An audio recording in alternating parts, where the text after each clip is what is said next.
Hello and welcome to a very special episode of First Geek 411. I'm your host, Cameron Franklin, and joining me for the Spoilercast on the D&D Honor Among Thieves movie is Emma. How you doing? Hi, I'm doing good. It's almost the end of the semester, You're which almost means there. I'm almost to summer.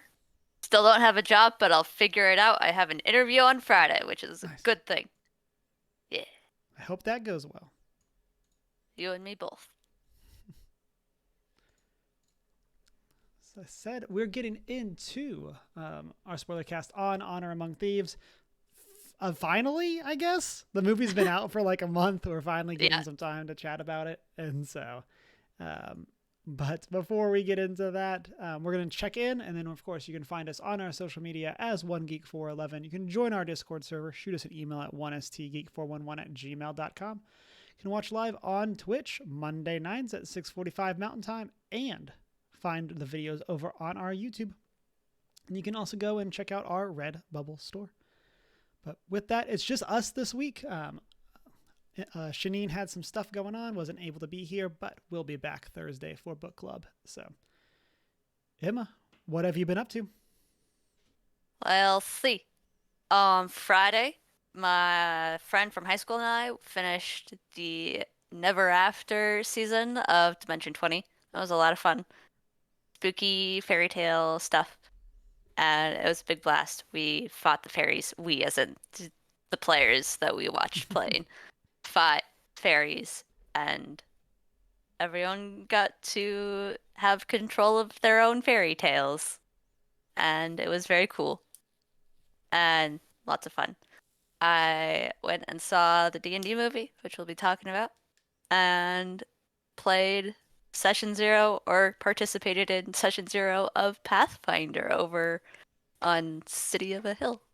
So I don't know when that's coming out, but eventually, at some point.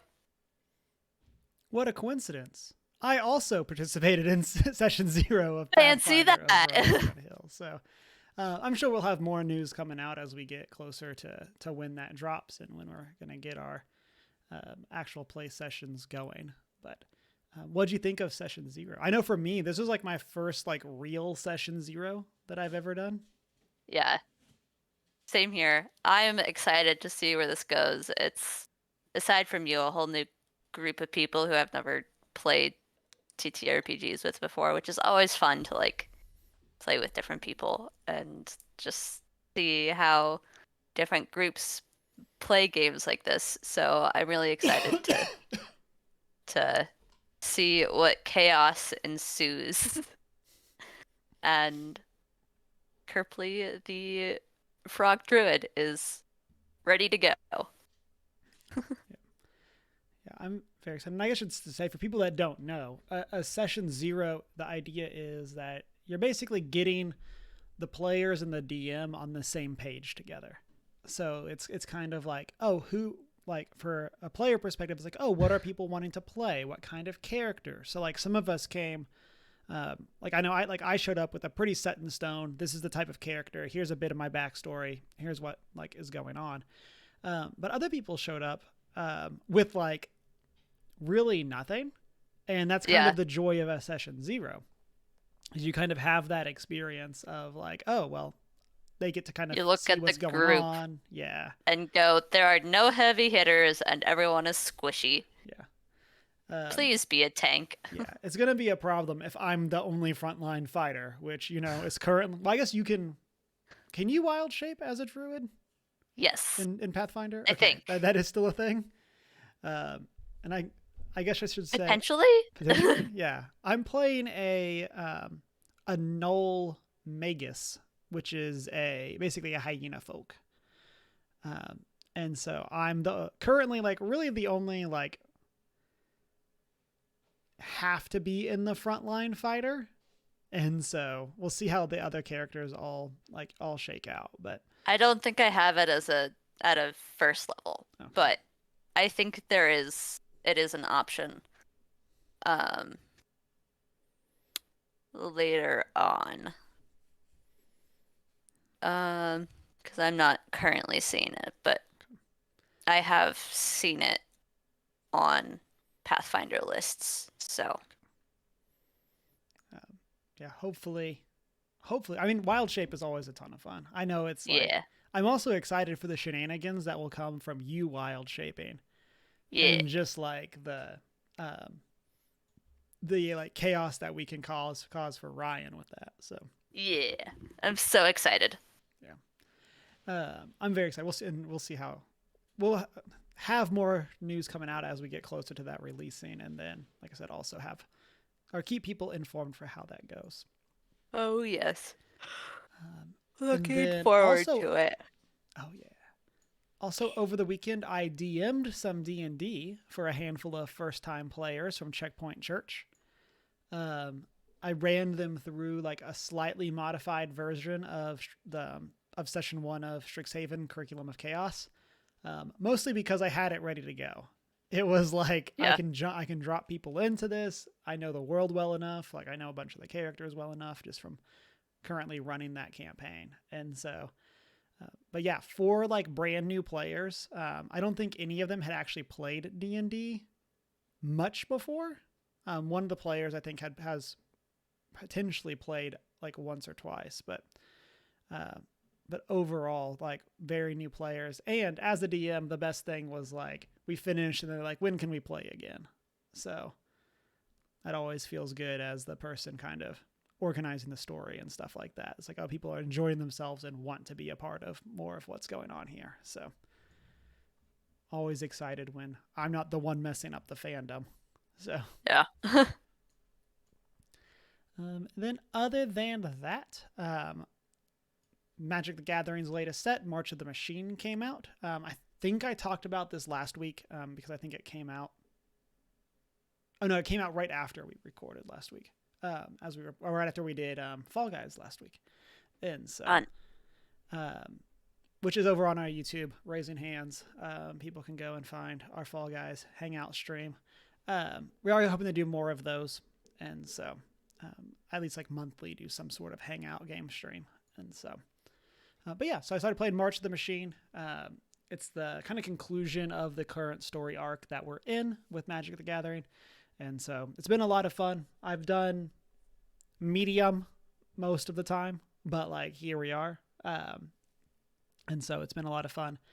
And then the main video game I've been playing lately is Meet Your Maker, which is a like user generated content game where you're like it's like post-apocalyptic and you're like building these bases and then you can go and like raid other people's bases, so they've built all of these traps, and like as you get better you get the ability to like buy upgraded traps for your bases and stuff like that. And so it's a lot of fun. I'm really enjoying it.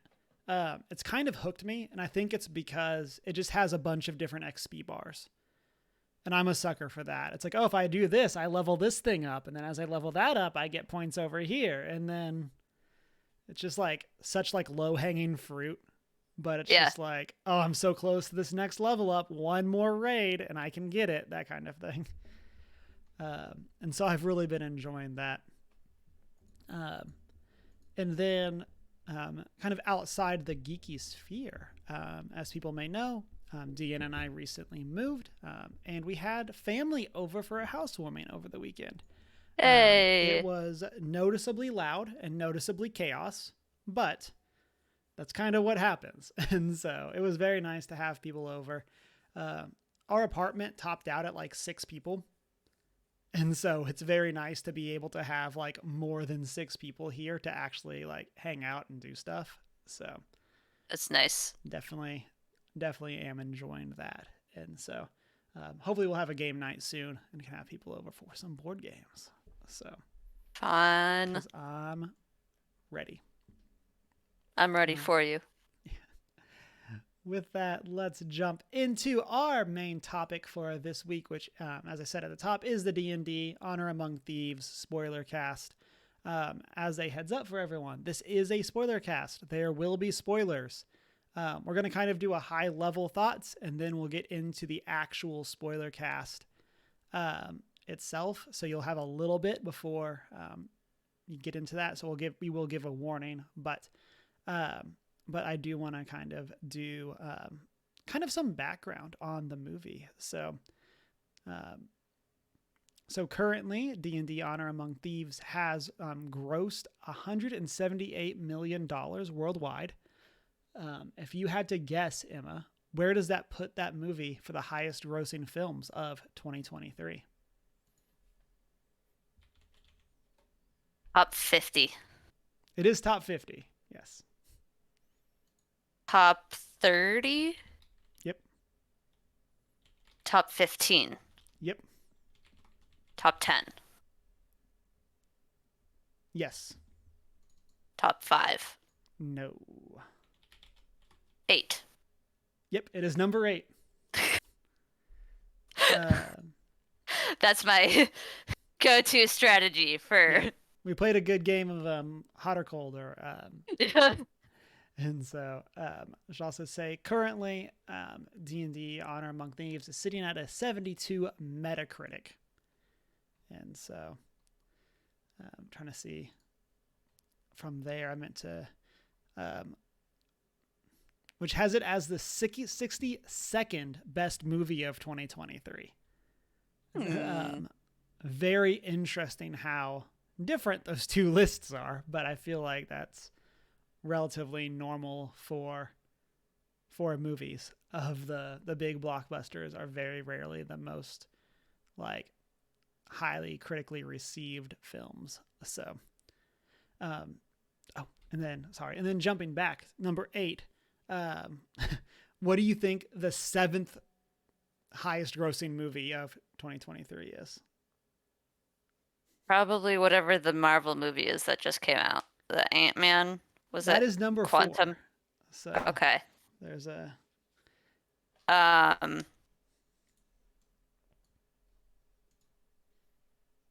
what else came out recently? I'm gonna See, just say I don't think you're gonna ever get it, but what is it? it's Booney Bears Guardian Code, which is What is that? it is, according to Wikipedia, the 9th film in the Booney Bears series, and it's a Chinese film, and so Interesting. I was not aware that this was a franchise, but apparently it is doing very well. If this is the 9th one, so I just think it's interesting there. There's a couple other like high grossing films.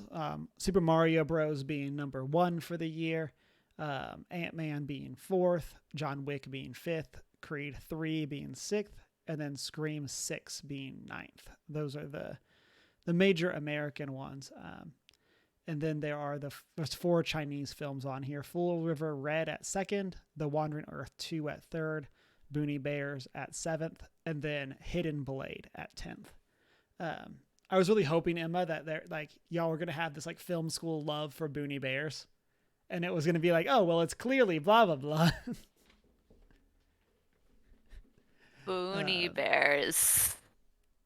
But yeah, let's get Nope. into. Yeah, I don't recognize anything from it. We are. This looks absolutely hilarious, though. It has a cool art style, like Yeah. in all seriousness, like. But yeah, so let's get into it. High level thoughts, no spoilers yet. Emma, what did you think about the dungeon? Oh, I meant to say this too. Before we even get into that question, we talked about it in a little bit of what we have been up to. But Emma, what is your history with D&D, with the tabletop RPGs as a whole? As a whole, I have wanted to play for years, going back to like high school, but I didn't get the chance to until like 2016, 2017. And I played a couple of like one shots with friends over New Year's or whatever, just like at people's houses. And then that, I mean, those were one shots, so it's not like they went on very long.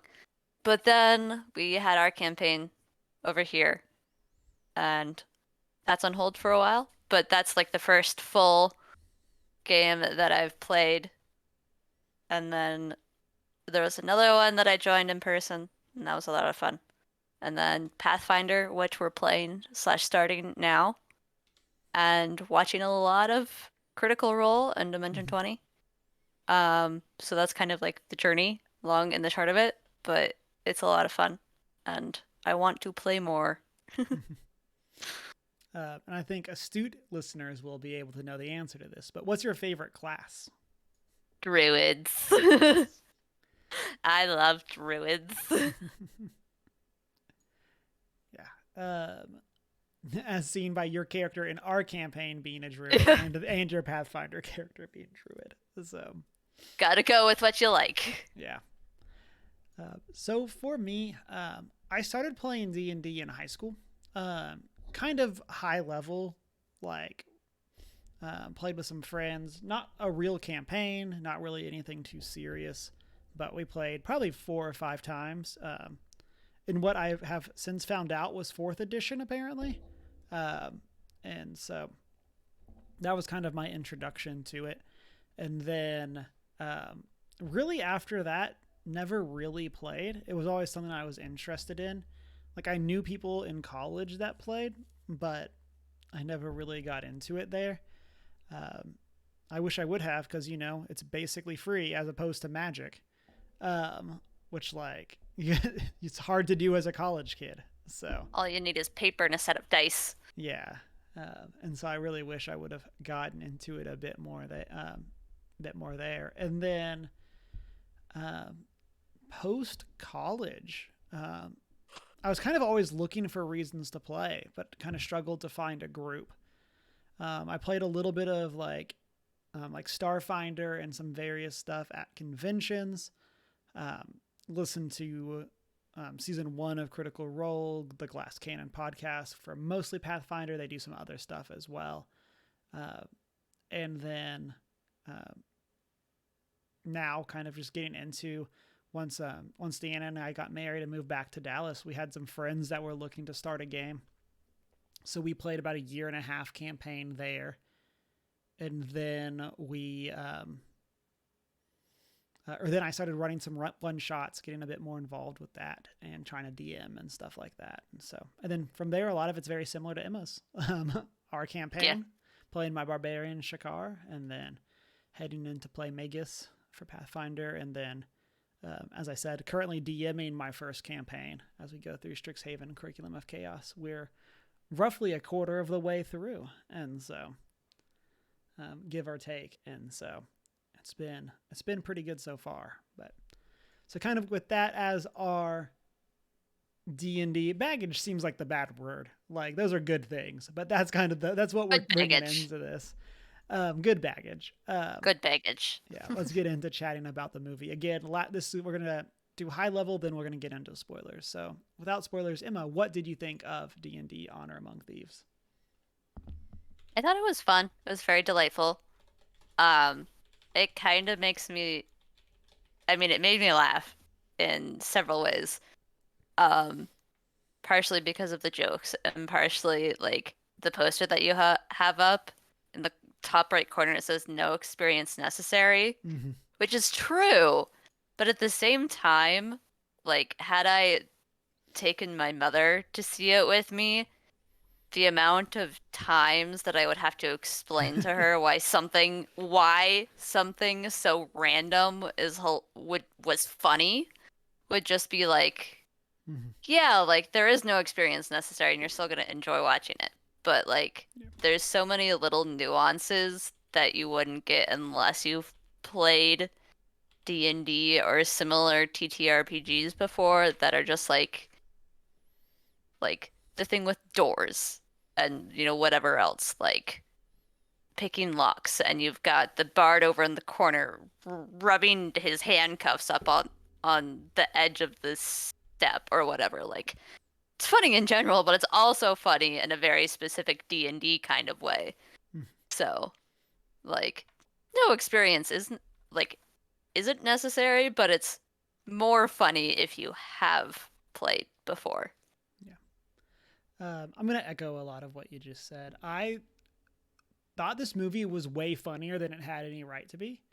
Yeah. And I like legitimately laughed. And one of the things that really impressed me was some of the jokes in the trailers were funnier in the movie, Yep. like in like the bigger context of the scenes, or scenes that were like in the trailer and were kind of silly were even funnier and sillier as a longer scene, which is like very difficult to do well. Uh, and so like shout out to the people that made those trailers. Yep. Because like they did a good job at balancing like the humor being there versus making sure that not like the whole joke wasn't given away. And so I definitely liked it for that. And then kind of echoing what you said, I was talking to some people at work, and I think this definitely is a film that you will enjoy more if you've played D&D. I think it is like kind of a generic fantasy movie, but Yeah. like a very good D&D movie. Uh, and I think it's kind of like that balance of like, if you know absolutely nothing about D&D, you'll probably enjoy it. You'll probably laugh. You'll probably have fun. But as you were saying, Emma, you definitely gain a lot from coming into it with some knowledge of the IP, some knowledge even of like the monsters and stuff like that. And there's definitely a bit more to, I guess, be invested in there if you know what's going on. So That was the whole maze section at the end with them going through all the chests mm-hmm. like to get loot and stuff. I was just waiting, like whether or not the mimic had been in the trailer. I was just sitting there going, okay, which one's the mimic? Mm-hmm. And when it came, you know, I laughed and because I was excited for the mimic. But like,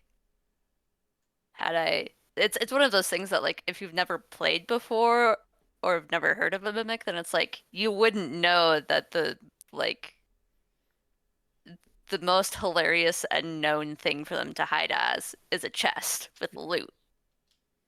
And it's like it's very much a nod to like the people who play because we know Mm-hmm. it's there. Yeah. It's like you see the joke coming, and that doesn't make it unfunny. It just like Yeah, builds the it anticipation for makes it knowing it's there. more funny. Uh, it reminds me of spoilers for Shazam, I guess.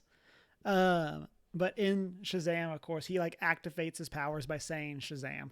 And is introduced to Billy as "Say my name" and you'll gain the powers. And so then at the end of the movie, when he tries to give the power to his siblings and he says to say my name and they say Billy, like Billy! it was such an obvious joke, but it was so good and so well executed. Like I legitimately was like, it was super obvious Yeah, that that's where it was going, and I laughed and I loved. And again, it's the like just because it's obvious doesn't mean it's bad necessarily. yeah, And yeah, that's how I felt about that. It's like, yes, here we go. Like again, even if it was in the trailers, but even if it wasn't, it's the like, when's it gonna happen kind of thing. So yeah.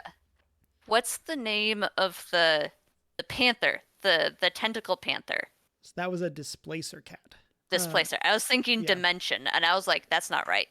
And here we're going to go ahead and transition into spoilers as we talk about this a bit more. So if you haven't seen it and or care about not having it spoiler, just so as we can kind of like transition into a more, I'm going to say like free discussion where you don't have to worry about what was in trailers and what wasn't. We're going to go ahead and just give that warning now so you can peace out.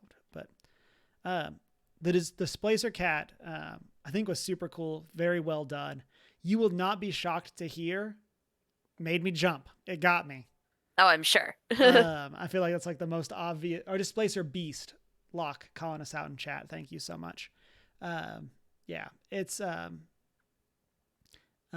was very cool. I liked that power too of like Yeah, the making a like copy of itself. Locke says, yeah. "I'm here to help." I appreciate it. Speaking of displacer beasts, Oh, you know, Kite. Mr. Ollie, are you a displacer beast? Huh? No, you're just a fat lazy cat. Oh, It's okay, we love you anyway, don't we, Mr. Garfield? Mystic Are Guard. you a D&D monster? Could be. Rawr, Could be. rawr. He So, puts up with a lot. kind of from like, I don't necessarily want to go through like the whole plot, but in general, we're going to do like a little run through. And so, the movie opens with our two main protagonists, um, Edgin and Holga, in prison in like some ice place. Um, and they're kind of recounting the story of how they got there, giving us a bit of backstory for what's going on in their lives. They're very, very excited for this one person to get here, to hear their case. And then it turns out that person is an Aarakocra, which again is one of those jokes that like, if you've played D&D, you get why they're wanting the Aarakocra to get there. Yep. But like, again, that was one that I thought was like a great setup. So they end up grabbing him, jumping out a window, and then flying away, which I thought First was of all, hilarious. I just have to say here, for the Aarakocra and the Tabaxi and the Dragonborn, props to whoever the robotics department was, robotics slash like wardrobe, whoever the teams were that put those together, because they are so cool and they fit the vibe. Yeah. Like you didn't need special effects to put those together, and they put them together, and I love them. Yeah. All of those groups. Yeah. I feel like Continue. they did a good job. I do have a feedback on that we'll get to later, but I did really like how they did the costumes for the non-human races. I feel like they did a great job with that. So I like them. I think they're cool. I'll say I like them. I'll just tease my bigger thought for later. And so we find out that the party has been in jail for trying to steal the tablet of reawakening, so Edgin can use it to resurrect his wife. And it's very much Chekhov's save a party member of like, we're going to get this tablet because it can bring someone back to life. Oh man, who are they going to bring back to life? Like that kind of thing. And so they escape, and they end up finding out that one of their former people of their party has now become the mayor, ruler, something of Neverwinter. Governor. Yes, governor. And they need to then rob their vault and rescue Edgin's kid. They gather the party, being Simon the sorcerer, and then Doric the druid. And we have a very fun chase sequence when Doric has to infiltrate the castle and ends up like wild shaping into just like a bunch of different things. Yeah.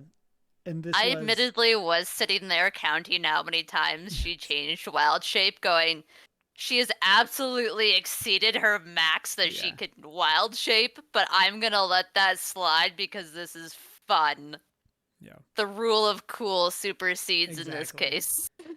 Yeah. I was listening to, I think it was the Dungeon Dudes when they did a review, and one of the things that they talked about, it's like, this is like one of the most like blatant breaking the rules of D&D that exists in the movie, and it is worth it. It is great. Like, this is like such a cool scene, getting to see her wild shape around and use that to escape and to try to hide and do stuff like that. Like, I also love that they have this is one thing that's always bothered me, where it's like, this magic exists and is commonplace in your world and you have no defense against it.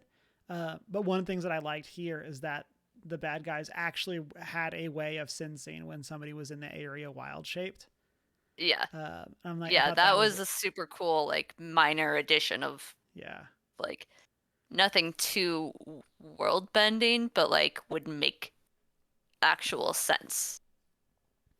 Yeah, because like it's especially like, I mean, like, it makes sense that like if you were gonna break into like an armor smith or something, that they might not have a defense. Yeah.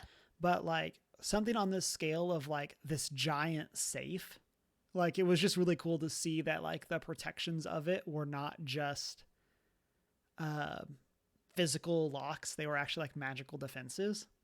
I thought that was super cool.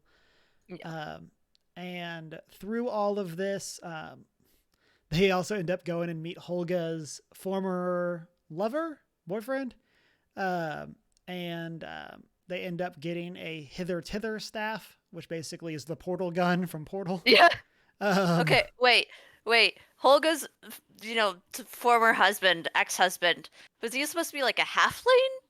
yes, Okay. yeah, I I think he's couldn't supposed to quite be a halfling. piece that one together, like, because we only had her for size reference. Hmm. Okay, Yeah, at least continue. that was my impression, is that he was Yeah, he was supposed to be a halfling. Um, the wiki does, or Wikipedia does say halfling. So, okay. oh, and I might have gone a little. Oh no, that's later. That's referencing the staff. They also find out that they need to get this helmet thing because it will help Simon power up. And so they need to get into the Underdark to go and do that. So they meet up with Zinc, the paladin, who is the most paladin a character has ever paladined in any The medium most, ever. the most paladin. Um, and I loved this character. Also, I Um, just have to say the most like guest player yes, ever. He just shows up and then right. disappears again. Yeah, He's it's there for like very much the 20 vibe of minutes. like, hey guys, I know we had a session planned tonight. I have a friend from out of town that's here. Yeah, Can we just like put throw him in the him party in. for this one adventure? And he Yeah, promises not to break anything. And like, yeah. The it's most paladin, the most guest player. yeah, it's like And it's I love that, that. or it's the like when the DM plays a party NPC for a little bit. Yeah. It had that same vibe too of like, here I am to explain the plot.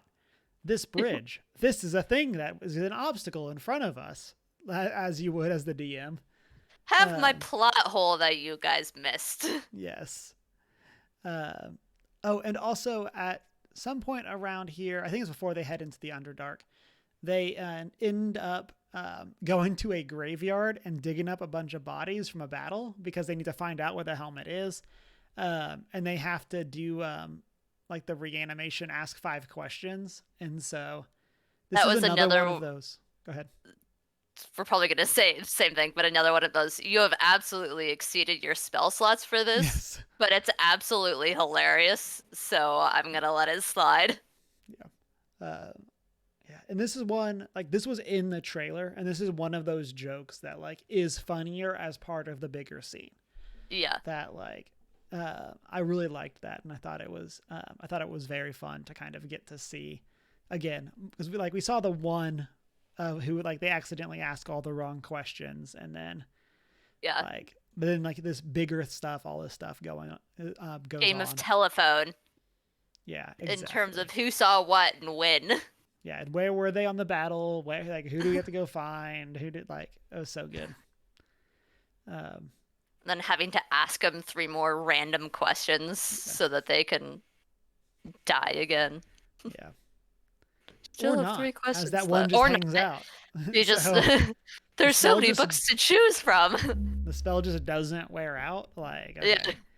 Um, so they head into the Underdark, where they end up finding Thumberchod, who is the big chunk chubby dragon from the trailers.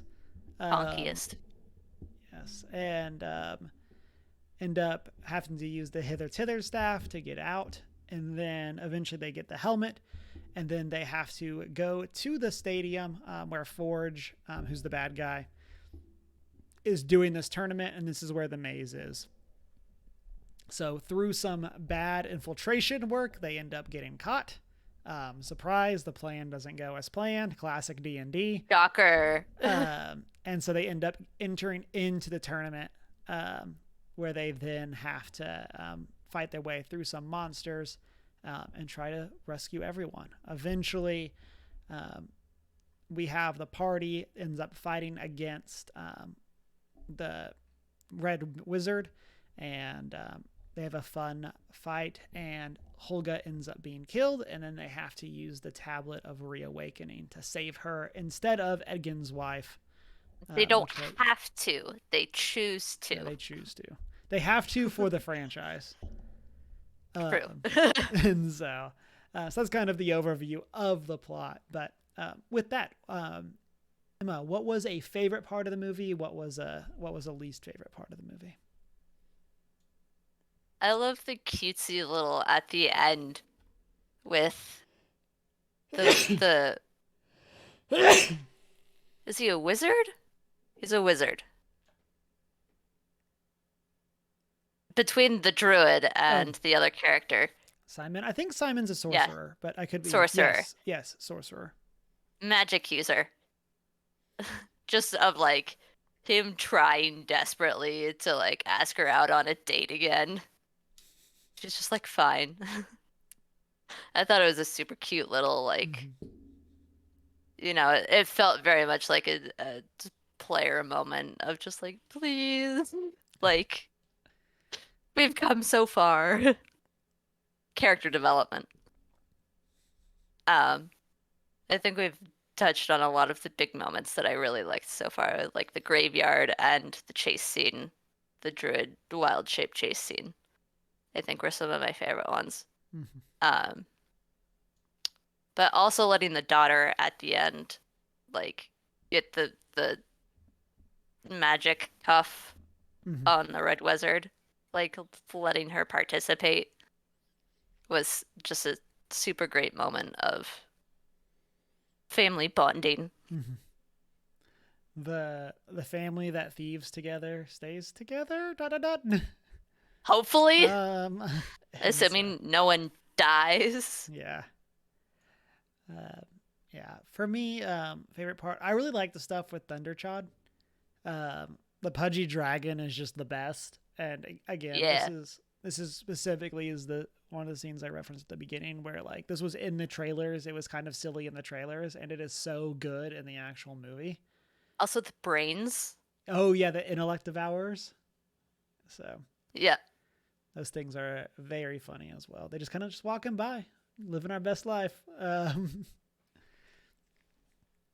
Um, and yeah, Rude. rude. Which I Well, that's just rude. yeah, from what I've heard, that's another one of the things that breaks the rules of D&D. So like, intellective hours are supposed to eat weak or like silly brains or bad like dumb people brains. So they Hmm. would want to eat the party's brains. Like they kind of like reversed it for the movie for the joke, which again I'm fine with. Yeah. Like they rolled well on their checks or whatever the thing that you can Yeah. like retcon that however you want. Should they need to use intellective hours for a different plot point later on? Yep. Yep. Um, but yeah, so I really liked that part, and I really liked seeing the pudgy dragon try to fly, try to like Yeah. get around, and just kind of doing stuff. Least favorite part. This is definitely a nitpick, but this is what I was referencing earlier with the when we were talking about like the Dragonborn and the Aarakocra and stuff. I wish we'd gotten to see more non-human characters. Yeah. I'm with you there. Like I said, that's a bit of a nitpick, but this is kind of is like, oh well, like even like our least human main character is a tiefling who looks extremely human, Yeah. like could The easily only blend in. tells Yeah, are the horns and occasionally the tail that you don't even see very often. yeah. And this is kind of a complaint even about like some bigger IPs. Like we see this with Star Wars as an example, that like in a galaxy of all these different races and all these different species, like all of the protagonists have been human, and it's just like Or very closely resemble yeah, humans. yeah. Um, and so it's kind of the same thing here. Where it's like, man, they did such a good job on the costuming for the non-human races that I just wish we would have gotten to see some as like a main character or something else. I think Yeah. that would have been a very good touch. Um, when it comes to like, I guess like more of a like actual least favorite part versus just a nitpick. Um, I really didn't like a lot of the stuff with Forge as the villain. Like he's just like very generic villain. Um, and I feel like the like curse your sudden but inevitable betrayal at the beginning, and then it was like, um, oh wow, he has a bad plan at the end. Good thing we gotta fool him. Like Yeah. I just didn't feel like that motivated to dislike Forge. Um, Nor did I really feel like his character really carried any sort of weight. But it kind of felt like, well, the wizard character, she's not super charismatic, but she's very powerful. So Yeah. he's kind of on the other end of very charismatic but not powerful. And I just feel like it just didn't really connect with me. Um, Yeah. I also feel like if I was in the daughter's position, even at that age, I wouldn't have believed him so quickly about the things he said.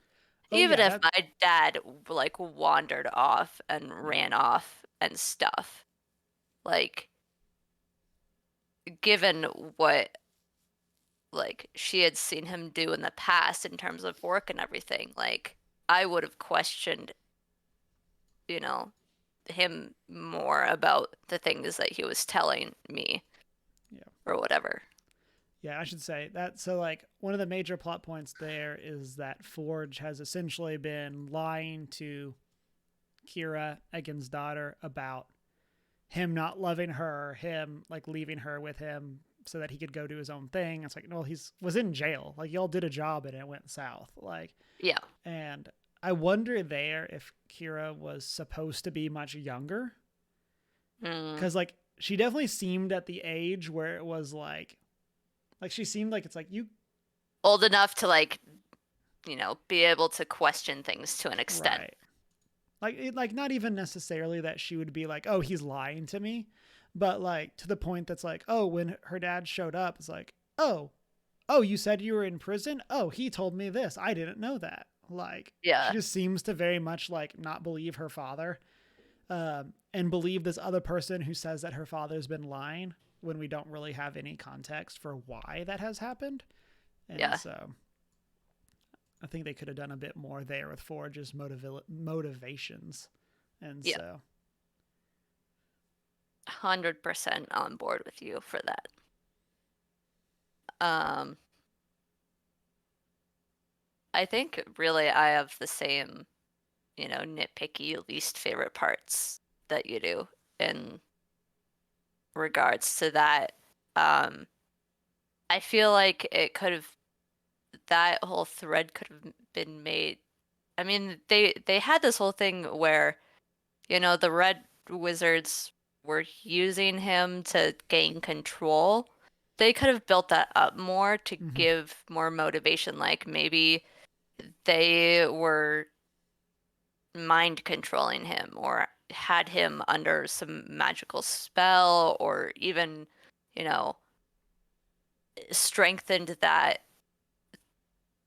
piece of information more to an extent because that would have built up his motivation of like, yeah, he's, power slash money hungry, but like that doesn't feel like a strong enough motivator for him to steal someone's kid and work with Right. a red And wizard.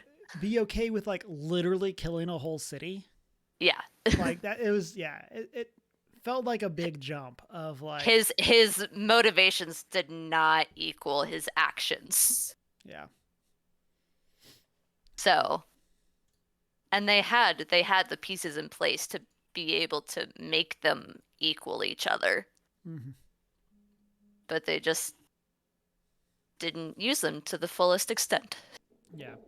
And this movie is 134 minutes, so just under 2 hours. So like I don't really know, or just over 2 hours. I don't really know what they could have cut, but I think they could have added another 10 minutes of Forge backstory Yeah. somewhere in there, or Forge motivations, so that we have a bit more going on there. But here we are. Here we are. Um, so we kind of talked plot, and we kind of talked around this a bit throughout. But what did you think of our party? Uh, were there any standout characters for you? I know you specifically mentioned the Simon and Doric thing earlier as the. I like Doric the Druid because she's a Wow. druid. Am shock. Wow. Shocker. Surprise. Um, I did not like Chris Pine's character very much because I feel like they did not use the full potential of the bard as a class. So I have something interesting. So there's a theory going around that Chris Pine's character is not actually a bard. That he's a rogue with proficiency in instruments. Um, and that's because Interesting. we never actually see him cast any spells, which is like a major part of like what bards do. He uses his lute as like a bludgeoning weapon. He does not use it to cast spells. He does not do any of that. He really plays this as like a charismatic rogue character rather than an actual bard. Um, and so I think this is just like a fan theory.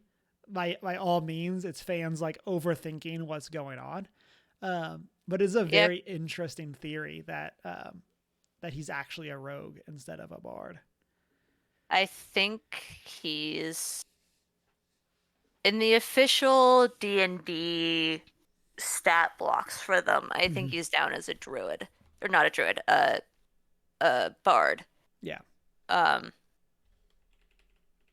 I mean that would make some sense, Yeah. but Like I said, like I think it's like just like fans a overthinking fan and trying to theory. like over explain.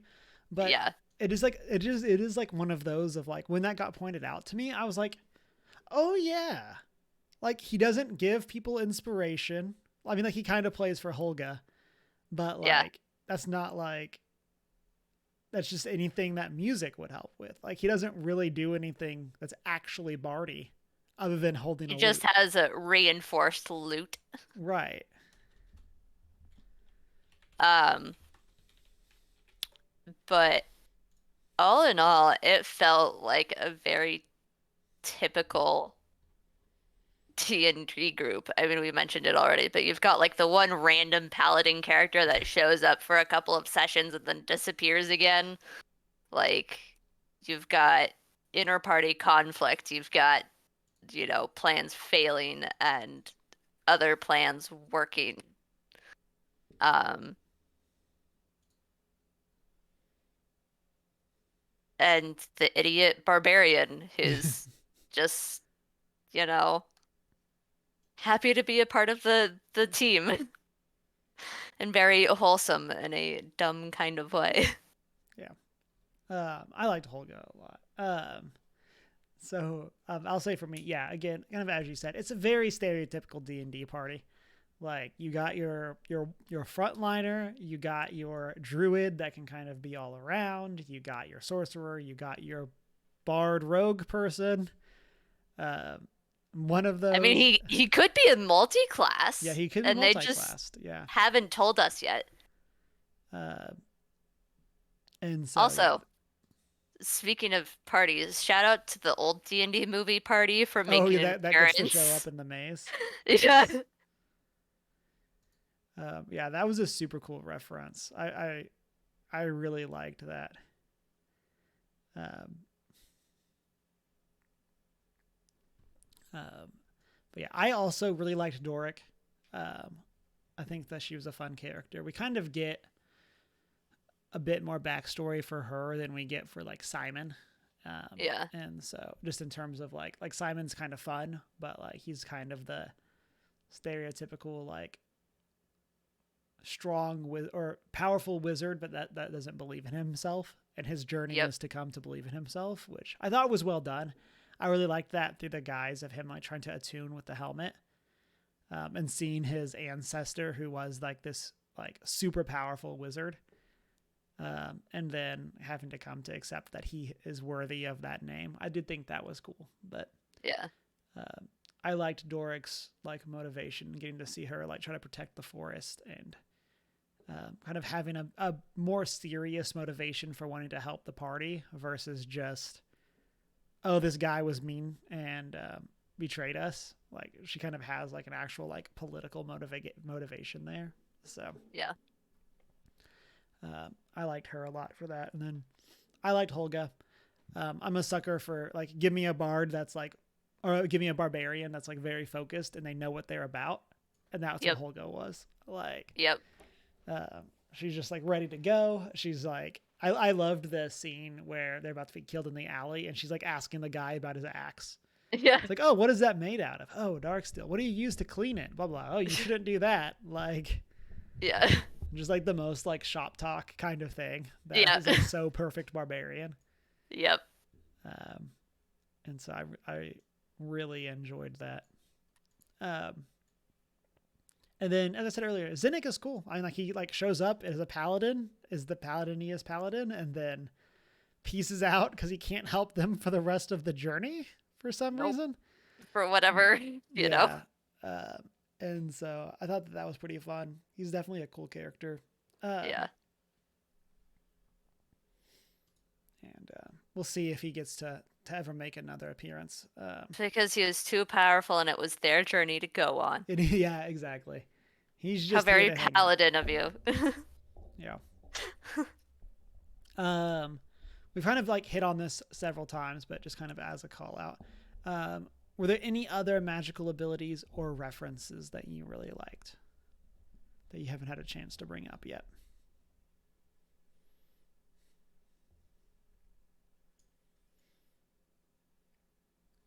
I like the druid.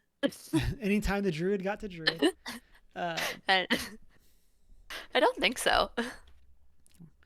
I'll say one that I really liked is when they use the hither tither staff and they're trying to break into the vault, and they put it like on a painting behind like the painting, and then they have, like, cut it and it falls over. Like, that's so much of like the DM being like, okay, you can do this. Okay, I rolled this number. It fell for over. You. Yeah. It's just kind of very funny there of like, yep, this is what happened. And so I liked that a lot. I think that falls into like, that was clever, but completely understand. Like, that's like, well, we can't break the encounter. I do need y'all to like save the rest of the city and not just get into the vault. So I liked that. I need y'all to actually deal with this, because otherwise we don't have a campaign. Exactly. But yeah. And then final question I got for you. What would you want to see in a sequel if we were to get Dungeons 2 Dragons? 2 Dungeons 2 Dragons. 2 Dungeons 2 Dragons. Or just, is it just Dungeons and Dragons again, but the S's are 2s? Yeah. Probably. I would like to see / learn why we did not get our bard casting bard magic. Mm-hmm. More chunky dragons, because that was hilarious. Mm-hmm. And more nat 1s and nat 20s. Yes.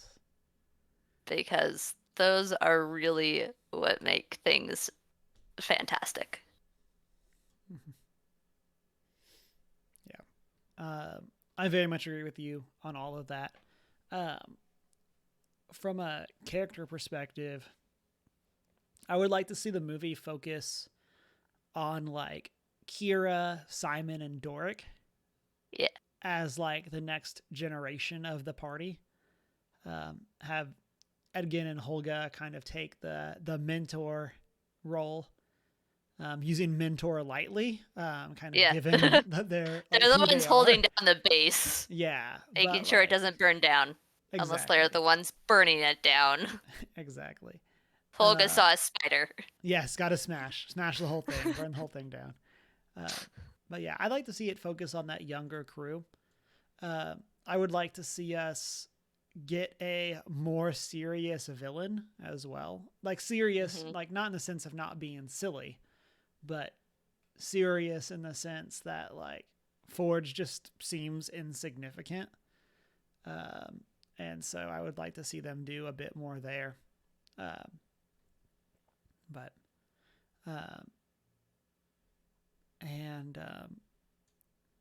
than that, I also want to see them bring in more of the different classes. Like, I definitely am happy that they didn't go into like, what's the difference between a wizard and a sorcerer? in this one, but like I feel like that would be a really fun like in joke for people. Like talk about one of them running out of spells for the day or whatever. Like I think that there's like you could do some really good like jokes on the differences between those two classes that people that are familiar with the IP would really enjoy. Hmm. Um, and oh, what else? Give me an artificer also. I Yeah. want to see someone like making stuff. Like give like let's get some constructs. Let's get some of that side of D&D. Um, and see. And then we didn't talk about this, but specifically, but give me more references to bigger D&D outside of the film. Like specifically, we got this big reference to fresh cut grass. Yeah. Um, like give Several me more. times. Yeah, give me more jokes like that, because like that's definitely one of those scenes that like if you're not aware of what's going on, it really lingers on the fact that he's making things smell like fresh cut grass, and that's like And a if you don't specifically know about a certain character named Fresh Cut Grass, right. you don't know what the joke is.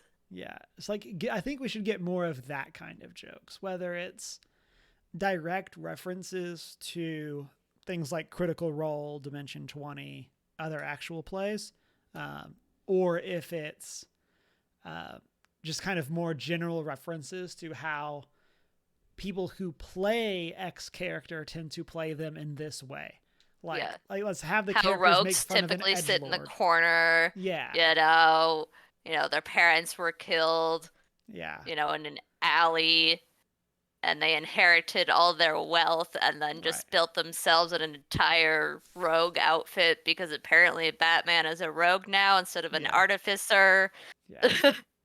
Like give me like that kind of stuff. Um, like or like I think you kind of going through it like that of like give me the Spider-Man into the Spider-Verse where they're like doing the Spider-Man origin stories and it's like the cut, but like let's meet new people and learn their origin stories, and it's like, oh, my parents died, I'm an orphan seeking revenge, and then just have that be the party over and over again. I think that that would be super fun to have some sort of jokes to like that meta side of D&D.